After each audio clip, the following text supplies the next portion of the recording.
பிள்ளையில வித்துன்னு ஒரு பகுதி. பிள்ளைனா என்னன்னா உன் உரிமை என்ன என்பதை பற்றி புரிந்து கொள்வதுதான் பிள்ளை என்பது. ஸோ என்னுடைய சாயல் தேவனுடைய வித்து, என்னுடைய சாயல் நான் தேவனுடைய பிள்ளை. அழகா பவுல் சொல்லியிருக்கார் பாருங்க, நீ அடிமையாய் இராமல் புத்திரனாய் இருக்கிறாய், நீ புத்திரனாய் இருப்பதினால் சுதந்திரவாளியாய் இருக்கிறாயே.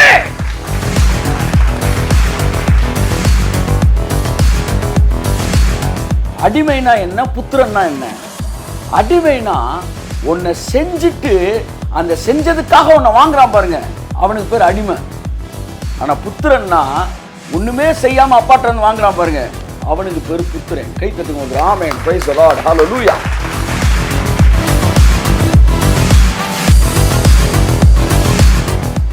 இயேசு கிறிஸ்துவின் நாமத்தினாலே இந்த பைபிள் ஸ்டடிக்கு உங்கள் ஒவ்வொருவரையும் நான் வாழ்த்தி வரவேற்கிறேன். இந்த வாரம் தேவனுடைய சாயலை பற்றி தொடர்ந்து வாசிப்போம். 1 யோவான் அந்த வசனத்திலிருந்து ஒரு புதிய விஷயத்தை உங்களோடு பேச விரும்புகிறேன்.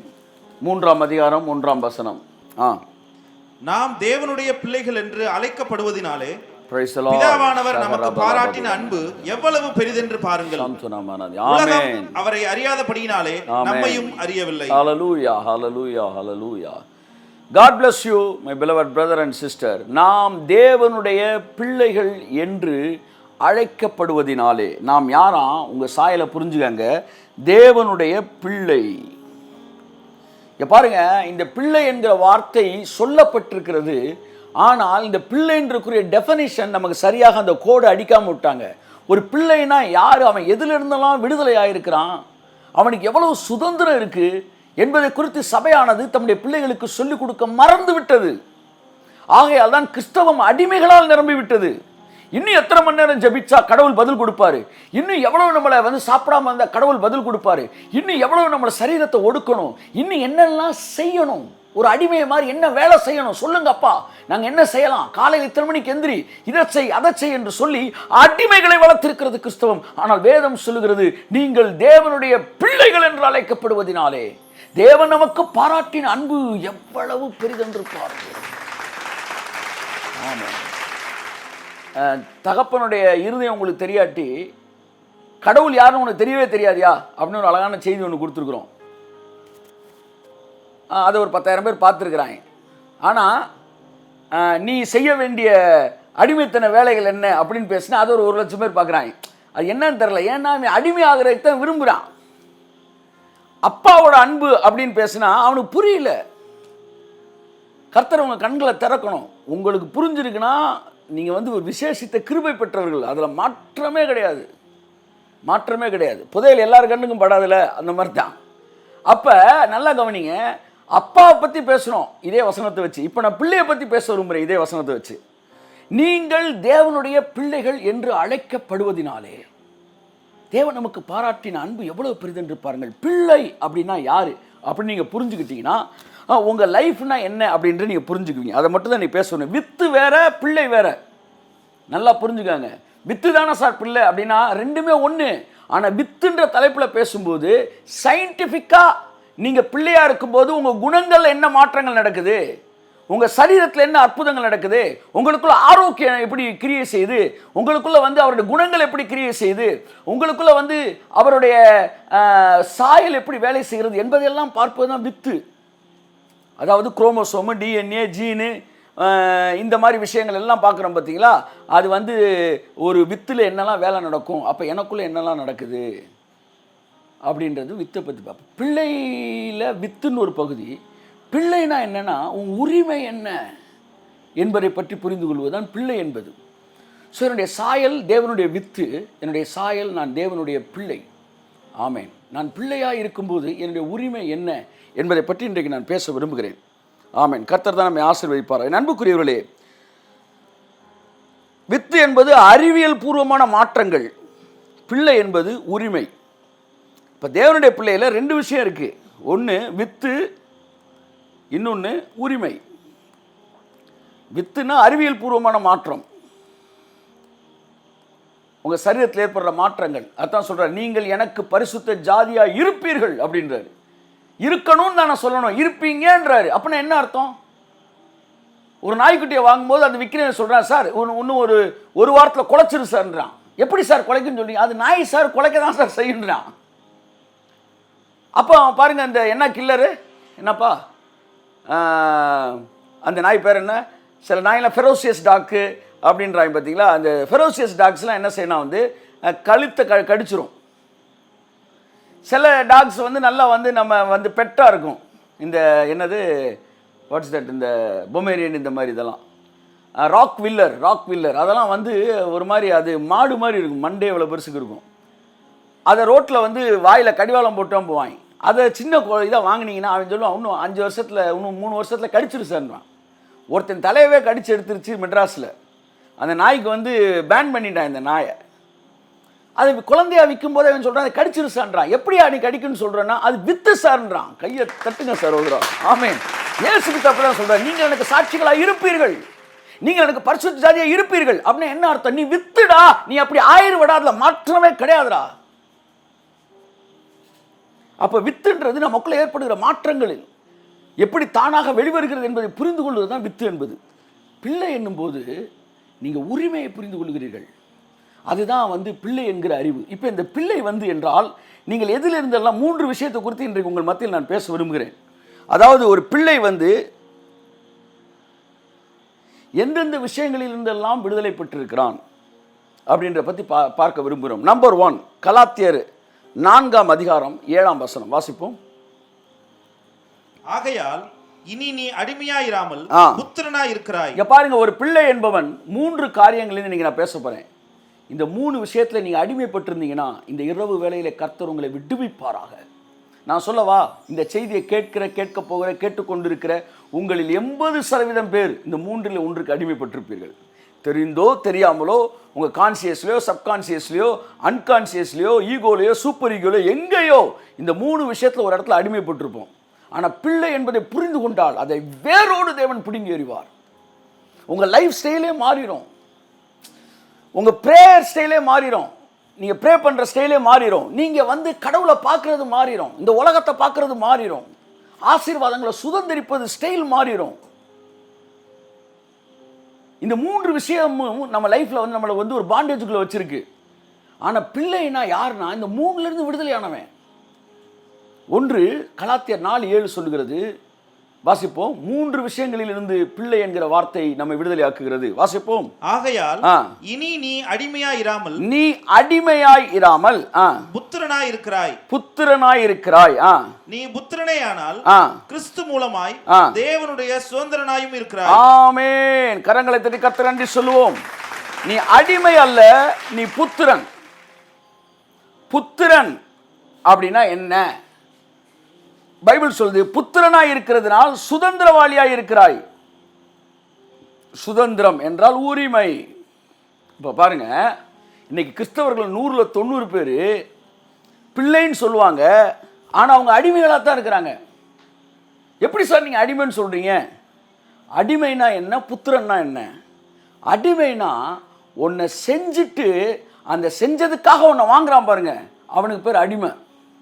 ஆனால் புத்திரன்னா ஒன்றுமே செய்யாமல் அப்பாட்ட வந்து வாங்குறான் பாருங்க, அவனுக்கு பேர் புத்திரன். கை தட்டுங்க. Amen. Praise the Lord. Hallelujah. இங்கே பாருங்க, ஒரு வேலைக்காரர் வரும்போது, சார் ஒரு 100 ரூபா தாங்க சார் அப்படின்னு யாராச்சும் ஒருத்தர், சார் ஏதாச்சும் வேலை கொடுங்க சார். இந்த சில நேரங்கள் வருவான் வந்து தேங்காய் எள்நி தேங்காயை வந்து தென்னை மரத்துலேருந்து வெட்டி போடவா சார், தென்னை மரத்தை சுத்தம் பண்ணுறோம் சார், இல்லை வந்து குழி வெட்டுறோம் சார், ஏதாச்சும் வேலை இருந்தால் கொடுங்க சார்னு வாங்கி. அப்போ அவனுக்கு ஒரு வேலை கொடுத்து அவன் வந்து ஒரு 100 ரூபா கேட்டான்னா, 200 ரூபா கேட்டான்னா, 200 ரூபாய் சும்மா தூக்கி தர மாட்டீங்க, அவனுக்கு ஒரு வேலை கொடுப்பீங்க. அந்த வேலையை செஞ்ச உடனே அந்த வேலைக்கு கூலியாக என்ன தரீங்க? 200 ரூபா கொடுக்குறீங்க. ஒரு வேலையை வாங்கிட்டு கூலி கொடுக்குறீங்க. இப்போ இது அப்படியே இருக்கட்டும், உங்கள் பிள்ளை வெளியே போகிறான், போகும்போது அப்போ ஒரு 200 ரூபா கொடுங்க அப்படின்றான். ஒரு 200 ரூபா இருந்தால் தாங்க பண்ணுறான். தென்னை மரத்தில் தேங்காய் பறித்து போடுறா அப்படின்னு சொல்லுவீங்களா? தென்னை மரத்தில் ஏறினான்னா 2000 ரூபா செலவாயிரும் உங்களுக்கு. அங்கேருந்தா விழுந்து நான் மேலே போனால் வந்து நுங்கு, கீழே விழுந்தா சங்குன்னு மாதிரி ஆகி போயிடும். இப்போ தென்னை மரத்தில் ஏறுறேன்பான்னு இறங்கினான்றீங்க நீங்கள். புரியுதா உங்களுக்கு? அப்போ இந்த காரை தொடரா 200 ரூபா தரேன்டான்னு சொல்லுவீங்களா நீங்கள்? சொல்லுங்க. ஒருத்தன் வேலை பார்த்துட்டு தானே காசு வாங்கினா, இவன் வேலையை பார்க்காம வாங்குறானே. ஏன்னா அவன் அடிமை, இவன் சுதந்திரவாளி. என்றைக்கு கிறிஸ்தவம் தேவனிடத்தில் ஒன்றை கொடுத்து வாங்க வேண்டும் என்று நினைக்கிறதோ அன்றைக்கு கிறிஸ்தவம் அடிமைத்தனத்துக்குள் இருக்கிறது. என்றைக்கு நான் பிள்ளைடா, நான் சுதந்திரவாளிடா, இத்தனை மணி நேரம் ஜெபிச்சுதான் வாங்க வேண்டிய அவசியம் எனக்கு இல்லை என்கிற ரகசியத்தை நீ புரிந்து கொள்கிறாயோ? கைத்தட்டியா சார் இருந்திருக்கு. ஆமென். கிறிஸ்தவம் அடிமை எப்படி படுத்தினா, பிசாசு இத்தனை மணி நேரம் ஜெபிச்சா உனக்கு இது கிடைச்சிரும், அத்தனை மணி ஜெபிச்சா அது கிடைச்சிரும். அடிமைகள் வேலை செய்து தான் வாங்குகிறார்கள். ஆனால் பிள்ளைகள் சுதந்திரவாளியாய் இருக்கிறார்கள். 1980s வந்து எங்கள் அப்பா வந்து எங்கள் அண்ணன் வந்து ஒரு பெரிய ஒரு ஐஸ்கிரீம் ஸ்டால் வச்சுருந்தார். 80sலாம் நீங்கள் தேட்டருக்கு போனால் தான் ஐஸ்கிரீம் கிடைக்கும், வெளியில் ஐஸ்கிரீமே கிடைக்காது. அருண் ஐஸ்கிரீம்லாம் அப்போ வரவே இல்லை. அதுக்கெல்லாம் முன்னாடி தமிழ்நாட்டில் எங்கேயுமே ஐஸ்கிரீம் வெளியில் கிடைக்காது, தேட்டருக்கு போனால் தான் கிடைக்கும். அதுவும் குறிப்பிட்ட தேட்டருக்கு ஐஸ்கிரீம் சாப்பிட்றதுக்குன்னு கோனை சாப்பிட்றதுக்குன்னு போவோம். அப்போ ஃபஸ்ட்டு இன்ட்ரடியூஸ் பண்ணுறாரு எங்கள் அண்ணன் ஐஸ்கிரீம் ஸ்டால். வெளியில் சரியான ஒரு வரவேற்பு. அப்போ எங்கள் அப்பா வருவார், வந்து ஓனர்ஷிப் அவர் வருவார், மூத்த அண்ணன் வருவார், ரெண்டாவது அண்ணன் வருவார். சில நேரம் எல்லோரும் ரெஸ்ட் எடுக்கல நம்மளை அனுப்புவாங்க. இந்த மதியம் 3 to 4 அதான் இருக்கிறதுல இந்த கொஞ்சம் ஆளே வராத டைம். நீ போய் கடையில் இறானோன்னா நான் வந்து போய் கடையில் கல்லால் உட்காந்துருக்கேன் நாள் கூட செய்யணும். அப்போ என் கடையில் வேலை பார்க்குற ஒருத்தர் என்ன செய்யணும், வந்து கிளாஸை கழுவுற, அது ஒரு பக்கம் இது இருக்கும், அந்த பக்கம் கிளாஸ்லாம் கழுவிட்டு இருப்பேன். என்னை கூப்பிட்டு, ஜஸ்டின்னு இந்த கிளாஸ்லாம் கழுவிடு, உனக்கு வந்து கழுவிட்டினா ஒரு பிஸ்கட் கொடுக்குறேன்றான். ஒரு பிஸ்கட் எடுத்து கொடுக்குறானு நான் நினைச்சேன். பிஸ்கட்டு நம்ம கடை பிஸ்கட்டு. அப்போ ஆசீர்வாதத்தை பார்த்தோன்னே வேலை செய்யறதுக்கு மனுஷன் ரெடி ஆகிடுறான். இதுக்கு பேர் தான் அடிமைத்தனம். நாள் வரும்போது திடீர்னு எங்கள் அண்ணன் வந்து, என்ன உன்னை எங்கே உட்கார வச்சேன், நீ எங்கே வந்து இன்னும் வேலையை பார்த்துக்கிட்டு இருக்க, ஏன்னா அடுப்பு கம்பெனி உனக்கு அது வந்து சேஃபு கிடையாதுன்றக்காண்டி என்ன சத்தம் போகிற, அந்த வேலையை உன்னை யார் செய்ய சொன்னது, என்ன எவனை பார்த்துக்கிட்டு இருக்க, இல்லை அவன் எனக்கு தான் தெரியும் பிஸ்கட்டு. அப்போ நல்லா கவனிங்க, நமக்கே சொந்தமான ஒன்றை நம்மள்கிட்ட வேலை கொடுத்தா நீங்களும் கிடைக்கிது ஆசீர்வாதம். சார் 3 நாள் ஃபாஸ்டிங் போட்டேன் சார், கர்த்தர் எனக்கு இந்த ஆசீர்வாதம் தந்தார் சார்னா, கிளாஸை கழுவி பிஸ்கட்டை தின்றுருக்க நீ. எந்திரிச்சு போயிரு, அப்படியே போய் முகத்தை கழுவிட்டு வந்து மீதி செய்தியை கேளு. ஐயா 15 நாள் நான் உபவாசம் இருந்தேயா, கர்த்தர் எனக்கு கொடுத்துட்டாருன்னா, உன் கடையில் இருக்கிற பிஸ்கட்டை சாப்பிட்றதுக்கு நீ உன் கடையில் வேலைக்காரன் கழுவ வேண்டிய கிளாஸ் நீ கழுவி இருக்குன்னு அர்த்தம். இப்படி தான் சார் நம்மளை வேலை கொடுத்து நம்ம அப்பா நமக்குன்னு சிலுவையில் சம்பாதிச்சு வச்ச சொத்தையே, நமக்கு சொந்தமான சொத்தை நம்ம வாங்குறதுக்கே நமக்கு வேலை கொடுத்து வேலையின் வழியாக நீ பெற்றுக்கொள் என்று நம்மை அடிமைப்படுத்தினான் பிசாசு. அது பார்வோனின் ஆவி. இதை செஞ்சா இது கிடைக்கும்ன்றது. அப்போ ஜெபம் வேணாமா, உபவாசம் வேணாமா? வேணும். எதுக்கு வேணும் நான் சொல்கிறேன், இதுக்கு வேணும் இல்லை. எந்த ஒரு ஆசீர்வாதத்தை நீங்கள் பெற்றுக்கொள்வதற்கு உபவாசம் இருந்து பெற்றுக்கொள்ள வேண்டிய ஆசீர்வாதம்னு தேவன் எதையுமே வைக்கல. ஆசீர்வாதத்தை சுதந்திரி வைக்க எதுவுமே வைக்கல. ஏனென்றால் நீங்கள் ஏற்கனவே சுதந்திரவாளியாக இருக்கிறீர்கள். அவர் சுதந்திரவாளியாக இருக்கும்போது இவன் வந்து வாசல் தெளிக்கிற வாளியை தூக்கிட்டு போயிட்டு இருக்கிறான். கோலம் போட்டு வாசல் தெளிக்கிற, என்னடா வாளின்றே, நீ அந்த வாளி இல்லைப்பா, நீ சுதந்திரவாளி. அப்போ நீங்கள் அடிமைகளாயிராமல், எவ்வளவு சின்ன பிள்ளைக்கு வாழைப்பழத்தை உரிச்சு கொடுக்குற மாதிரி அழகா பவுல் சொல்லியிருக்கார் பாருங்க. நீ அடிமையாயிராமல் புத்திரனாய் இருக்கிறாய், நீ புத்திரனாய் இருப்பதினால் சுதந்திரவாளியாய் இருக்கிறாயே. கைத்தட்டு. உன் ஆரோக்கியத்திற்கு நீ சுதந்திரவாளி, உன் பிள்ளைகளோட ஆரோக்கியத்துக்கு நீ சுதந்திரவாளி, உரிமை உள்ளவன். சுதந்திரவாளினா உரிமை பெற்றவன். உரிமை பெற்றவன் எப்படி சார் அதை வேலை செஞ்சு வாங்க முடியும்? எந்தெந்த ஆசீர்வாதத்துக்கு உரிமை பெற்றவன்? சகல ஆசீர்வாதத்துக்கு உரிமை பெற்றவன். நான் இருக்கிறேன். நான் ஒரு பிரிட்ஜு, ஒரு ரெஃப்ரிஜிரேட்டர், ஒரு ஃப்ரிட்ஜ் ஒன்று நான் வாங்கியிருக்கிறேன். நான் வீட்டில் ஒரு காட் வாங்கியிருக்கேன், டிவி வாங்கியிருக்கேன், அது இது எல்லாம் வாங்குகிறேன். இதெல்லாம் நான் சம்பாதிச்சு வாங்குகிறேன். எனக்கு ஒரு மகள் பிறப்பால்னு வச்சுக்கோங்க. சரி, மகன் பிறந்திருக்கான் அப்படின்னு வச்சுக்கோமே. மகன் பிறந்திருக்கிறான். பிறந்த உடனே ஒரு 10 வயசு ஆகும்போது அவன் சொல்கிறான், அப்பா இந்த ஃப்ரிட்ஜுக்குள்ளே இருந்து ஒரு கிளாஸ் தண்ணி குடிச்சிக்கலாமா, தண்ணீர் குடித்துக் கொள்வதற்கு தங்கள் அனுமதி வேண்டும் என்று நான் கேட்டுக்கொள்கிறேன் அப்படின்னா, நல்லா தானப்பா இருந்த, என்ன நடந்துச்சு? இல்லை, சரி அதை விட்டுருக்கேன். திடீர்னு வரீங்க, ஒரு நாள் ஃப்ரிட்ஜ் மேலே கையை வச்சு ஜெபிச்சுக்கிட்டு இருக்கிறேன், ஆண்டவரே இதை எனக்கு சொந்தமாக்குங்கன்னு. அவனை கூப்பிட்டு என்னடா என்ன பிரச்சனைன்னு கேட்டால், இல்லை சுதந்திரிக்கிறேன்றான். அடுத்த நாள் பார்த்தீங்கன்னா சோஃபா செட்டு மேலே கை வச்சு ஜெபிக்கிறான். ஒவ்வொன்றா ஜெபிச்சுக்கிட்டு இருந்தால் நீ என்ன சொல்லுவீங்க? தம்பி இங்க வா, இதெல்லாம் நீ ஜெபிச்சு சுதந்திரவாளியாக்க வேண்டிய அவசியம் இல்லை. இதுக்கெல்லாம் நீ ஏற்கனவே சுதந்திரவாளி தான். எப்பப்பா சுதந்திரவாளி? எதுக்குப்பா சுதந்திரவாளி? எனக்கு சொத்து எல்லாத்துக்குமே நீ சுதந்திரவாளி. எப்பப்பா சுதந்திரவாளி? நீ எப்ப பிறந்தியோ அப்பவே சுதந்திரவாளி. கையை தட்டே. ஆமென். நீ பிள்ளையா இருந்தால் அடிமை அல்ல. அடிமைனா வேலை பார்த்து வாங்குறவையா, பிள்ளைனா உரிமையாளன். அப்பா எதுக்குப்பா சுதந்திரவாளி? எல்லாத்துக்கும் சுதந்திரவாளி. எப்பப்பா சுதந்திரவாளி? பிறந்தப்பவே சுதந்திரவாளி. யார் சொல்லி கொடுத்தது? நீ நிர்வாணி என்று உனக்கு அறிவித்தவன் யார்? எல்லாத்துக்கும் நம்ம சுதந்திரவாளி. அதைத்தானே சார் எபேசியர் எழுதுறாரு, சகல ஆசீர்வாதத்தினாலும் அவர் நம்மை ஆசீர்வதித்து இருக்கிறார். ஆசீர்வதிப்பாரா? ஆசீர்வதித்து இருக்கிறாரா? அப்ப முடிஞ்சு போச்சுல. எத்தனை ஆசீர்வாதம்? சகல ஆசீர்வாதம். சகலம்னா என்ன? வானத்துக்குரிய ஆசீர்வாதம், அடுத்து பூமிக்குரிய ஆசீர்வாதம், அடுத்து பூமியின் கீழே இருக்கிற ஆசீர்வாதம், நிலக்கீழ் பூமி கீழே இருக்கிற பெட்ரோல், பூமியில் இருக்கிற ஆசீர்வாதம், பரலோகத்துக்குரிய ஆசீர்வாதம், சகல ஆசீர்வாதத்தினாலும் அவர் நம்மை ஆசீர்வதித்திருக்கிறார்.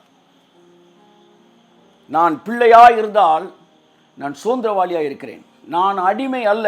இந்த இடத்துல அடிமைன்ற வார்த்தையை எதுக்கு பயன்படுத்துறாரு? சுதந்திரவாளின்ற வார்த்தையை பார்த்தீங்கன்னா அதுக்கு ஆப்போசிட்டாக பயன்படுத்துறாருன்னு புரிஞ்சுக்கலாம். சுதந்திரவாளினா வேலை செய்யாமல் வாங்குறவன், அடிமைனா வேலை செய்து வாங்குகிறவன். இப்போ இந்த இடத்துல அடிமைன்ற வார்த்தைக்கு அவர் சொல்லுகிறது பயம் என்கிற அர்த்தத்தில் அல்ல. அடிமை என்கிற வார்த்தைக்கு அர்த்தம் வேற ஒரு விஷயத்துக்கு சொல்லலை. அதாவது வேலை என்கிற இடத்துல தான் கொண்டு வந்து நிப்பாட்டுறாரு. ஸோ நான் பிள்ளையா இருந்தால் நான் அடிமை இல்லை அப்படின்னா முதல் ஆசீர்வாதம் வேலையிலிருந்து விடுதலை. ஆமென் சொல்லுங்க. வேலையிலிருந்து விடுதலை. நான் இனி தேவன்ட்ட எங்கள் அப்பாட்ட போய் ஒன்று கேட்கறதுக்கு இதை செஞ்சு தான் நான் வாங்க வேண்டிய அவசியம் இல்லை. கிறிஸ்தவத்தில் என்ன வேலை இருக்குது? உபவாசம்ன்ற ஒரு வேலையை கொடுப்பாங்க. சார் நைட்டு 2 மணிக்கு எந்திரிச்சு நடு சாமத்தில் என்னை நோக்கி கூப்பிடு அப்படின்றாங்க. கூப்பிட்டா ஒரே வாரத்தில் வீட்டுக்கார் வீடை காலி பண்ண சொல்லிடுவார். இதுதான் நடக்கும். அப்போ என்ன செய்ய சொல்கிறீங்க? ஒவ்வொருத்தரையும் வீடு காலி பண்ணி வைக்கிறதுக்கு வேலையை பார்த்துக்கிட்டு இருக்கீங்க. அதிகாலையில் எந்திரிச்சு உரத்த சத்தமாக கூப்பிடுங்க, பக்கத்து வீட்டுக்காரன் எந்திரிச்சு கம்ப்ளைண்ட் பண்ணிடும். அப்போ இதெல்லாம் என்ன மனநிலைனா, அதாவது கிளாஸ் அக்களி பிஸ்கட் வாங்கி திங்கிற மனநிலை, கூலிக்கார மனநிலை. நீங்கள் காலையில் எந்திரிச்ச உடனே ஒரு வீட்டு வேலை பார்க்குற அம்மாவுக்கு என்ன மனநிலை இருக்குது தெரியுமா? வீடு கூட்டணும், வாசல் தொளிக்கணும், வந்து கோலம் போடணும், அந்த துணி எடுத்து இங்கே போடணும், இதை பண்ணணும், அதை பண்ணணும், இதை பண்ணணும் அப்படின்ற எந்திரிச்சா அந்த மைண்டே சர்வெண்ட்டோட மைண்டு. அப்போ வேலைன்னு ஒன்று தேவையில்லை. தேவன் நம்மை ஆதாமுக்கு வேலை கொடுக்கலையா? ஆதாமுக்கு வேலை கொடுக்கல, ஆதாமுக்கு ஆளுகை கொடுத்தாரு. ஆளுகை வேறு, வேலை வேறு. தேவன் நம்மை வேலை செய்யும்படி அழைக்கவில்லை, தேவன் நம்மை ஆளுகை செய்யும்படி அழைத்தார். ஒரு தோட்டத்தை உருவாக்கடான்னு கர்த்தர் ஆதாம்கிட்ட சொல்லல, உருவாக்கின தோட்டத்தை ஆளுகை செய்யறாரு கர்த்தர். ஆளுகை வேறு. பாருங்க, சங்கு ஊதுறாங்க ஒரு மில்லுல, உள்ளுக்குள்ள வந்து ஏராளமான லேபரர்ஸ் வந்து உள்ள போறாங்க. அதுக்கிடையில கார்ல ஓனரும் போறாரு. 2 பேரும் வேலை பார்க்க தான் போறாங்க. ஆனா ஒருத்தன் ஆளுகை செய்ய போறான், ஒருத்தன் வேலை பார்க்க போறான். 2க்கு வித்தியாசம் இருக்கு சார். ஒவ்வொரு நாள் காலையில் எழுந்திருக்கும் போதும் இன்றைக்கு என்ன வேலை செய்யணும்னு எந்திரிக்க கூடாது, இன்னைக்கு என்ன ஆளுகை செய்யணும்னு எந்திரிக்கணும். கை தட்டுங்க ஒரு தவறு. ஆமென், பிரைஸ் தி லார்ட், ஹalleluya. தேவன் நம்மை ஆளுகை செய்ய அழைத்திருக்கிறார். பிள்ளை என்றால் நான் வேலையிலிருந்து அடிமைத்தனம், அடிமை அல்ல. பைபிள் சொல்லுது, நீ அடிமையா இராமல் புத்திரனாய் இருக்கிறாய். நீ புத்திரனே ஆனால் சுதந்திரவாளியா இருக்கிறாய். அப்படின்னா ஏற்கனவே உனக்கு சொந்தம் தான்டா. ஏற்கனவே இது எல்லாம் உனக்கு சொந்தமாக தான் இருக்கு. நாளைக்கு ஒன்று வரப்போகுதுன்னு சொல்றீங்களே, அதுக்கு இன்னைக்கே நீங்க சொந்தக்காரனா இருக்கிறீங்க. கை தட்டுங்க சார். ஆமென், பேசலாம். திரும்ப கலாத்தியர் 4:7 வாசிங்களேன். ஆகையால் இனி நீ அடிமையாய் இராமல் புத்திரனாய் இருக்கிறாய். நீ புத்திரனே ஆனால் கிறிஸ்து மூலமாய் தேவனுடைய சுதந்திரனாயும் இருக்கிறாய். ஆமென். கிறிஸ்துவின் மூலமாய் தேவனுடைய சுதந்திரவாளியா இருக்கிறாய். சோ இனி நீங்க அடிமை இல்லை. அப்போ உங்கள் மேலே இனிமே யாருமே கடவுள்கிட்ட இருந்து ஒன்று வாங்குறதுக்கு இதை செய்யுங்கன்னு உங்கள் மேலே வேலையை வைக்க முடியாது, வைக்கக்கூடாது. ஆமேன். அது ரொம்ப கேர்ஃபுல்லாக இருந்தார். சீஷர்கள்லாம் ரொம்ப தெளிவாக இருந்தாங்க. ஏனென்றால் தேவனுடைய பிள்ளைகள் மீது எந்த பாரத்தையும் வைக்கக்கூடாது என்பதிலே மிகுந்த ஜாக்கிரதையாக இருந்தார்கள். ஏனென்றால் பிசாசு எப்பவுமே பாரத்தை வைக்கிறவன். பரிசேயர்கள் சதுசேயர்கள் பாரத்தை வச்சாங்க. யாராச்சும் உங்களை முடியாத ஒன்றை கட்டாயம் செய்யுங்கன்னு சொன்னால் அவங்க வந்து பிசாசோடு இதுன்னு அர்த்தம்.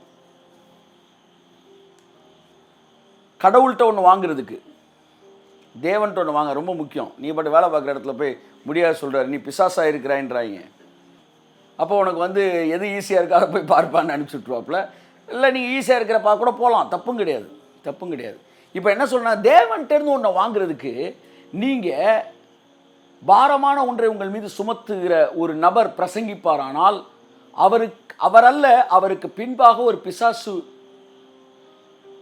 பேசி கொண்டிருக்கிறான் என்பதை மறந்து விடாதீர்கள்.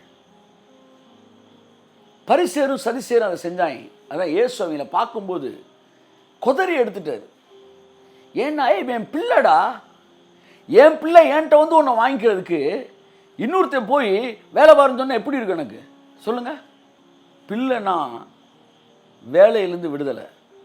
உங்கள் அப்பாட்ட இருந்து எல்லாத்துக்கும் நீ சுதந்திரவாளியாக இருக்கிறீங்க. ஜெபம் எதுக்கு, உபவாசம் எதுக்கு நான் சொல்கிறேன், முடிக்கிறப்ப சொல்கிறேன். ஃபஸ்ட்டு பாயிண்ட்டு, வேலையிலேருந்து விடுதலை.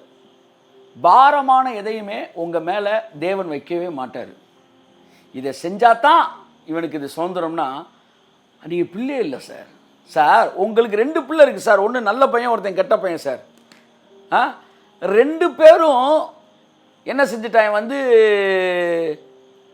தண்ணிக்குள்ளே விழுந்துட்டாங்க சார், முங்கிட்டாங்க சார். வந்து நீச்சல் உங்கள் தொட்டியில் வந்து ஒரு 11 அடி ஆழத்தில் விழுந்துட்டாங்க. உங்களுக்கு நீச்சல் தெரியும், காப்பாற்ற முடியும். யாரை காப்பாற்றுவீங்க?